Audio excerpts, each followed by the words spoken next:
Garit, di ba nagato ka sa Manila? Yun nga, bigla akong nakauwi. Tagalog na may timyakan. Di ba tulog ka pala kabulan dito? Ano daw?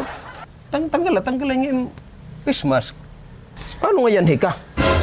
May problema, nakadisgrasya ako doon sa Maynila. Nakadisgrasya? Ano, nakabuntis ka? Oh, hindi ako nakabuntis. Anong disgrasya? Nakabangga ka? Wala, hindi.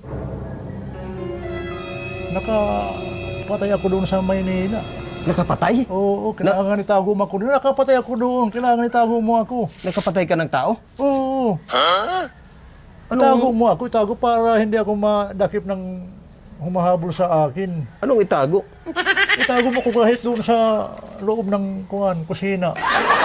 Oh, dito ka titira sa bahay. Yun ang ibig sabihin nun. Hindi pwede. Alam mo, maski na magkumpare tayo, hindi kita pwedeng itago dito sa bahay. Dahil pag itinago kita, para na rin akong kriminal. Kung ano ang kaparusahan mo, ganun din ang magiging kaparusahan ko. Bawal ang magtago ng kriminal. Wala akong ibang mapuntahan, ikaw lang ang tanging pag-asa ko. Kung ako sa'yo, paring Garit, sumuko ka na lang sa mga pulis. Hindi pwede, hindi ako susuko. Makukulong ako dyan habang buhay yan. Mas mabuti dito sa labas. Ganon din yan. Mahanap ka rin yan eh. Di anong mabuting gawin ngayon? Ang mabuting gawin mo, magsisi ka. Sa ginawa mo na yan. So saan naman yung pupunta ko ng pagsisihan ko? Mangumpisal ka. Hindi pwede magpunta ng simbahan. Maraming makakita sa akin. Baka isumbong pa ko ng pari. Hindi naman sa pare ang pupuntahan mo. Meron akong kilala. Hindi pare. O ano yun? Ano yun? Pastor. Pwede puntahan natin. Oh, doon ka sa kanya magkumpisal. Saan yan? Nandito lang, kapitbahay ko. Yun. Maganda yun. Halika, sasamahan kita. Sige. Para mapatawad ka sa mga kasalanan mo.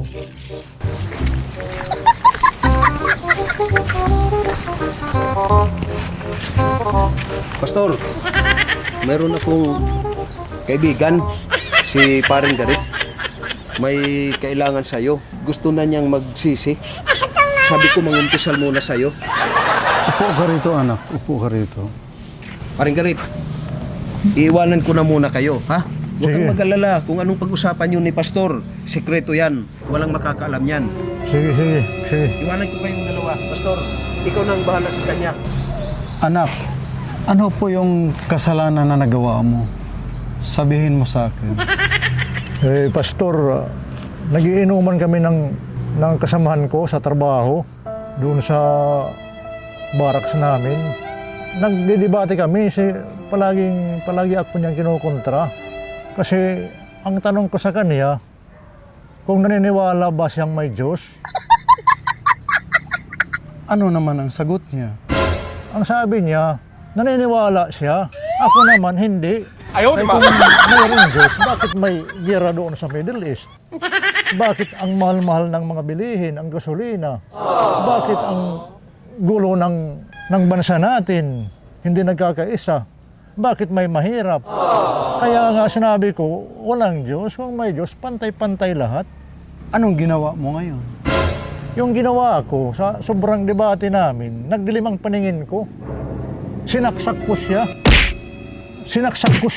Napatay ko siya. Ayaw, di ma. Alam mo ba, anak, nasa 10 utos ng Diyos, bawal papatay ng tao. Wala akong pakialam dyan. Ito may yung ginamit ko. Sa pagpatay sa kanya. Mga ito pa ngayong dugo, kinakalawang pa. Bakit dinadala-dala mo yan dito? Para walang ebidensya. Ngayon, Pastor, tanungin kita. Naniniwala ka bang may Diyos?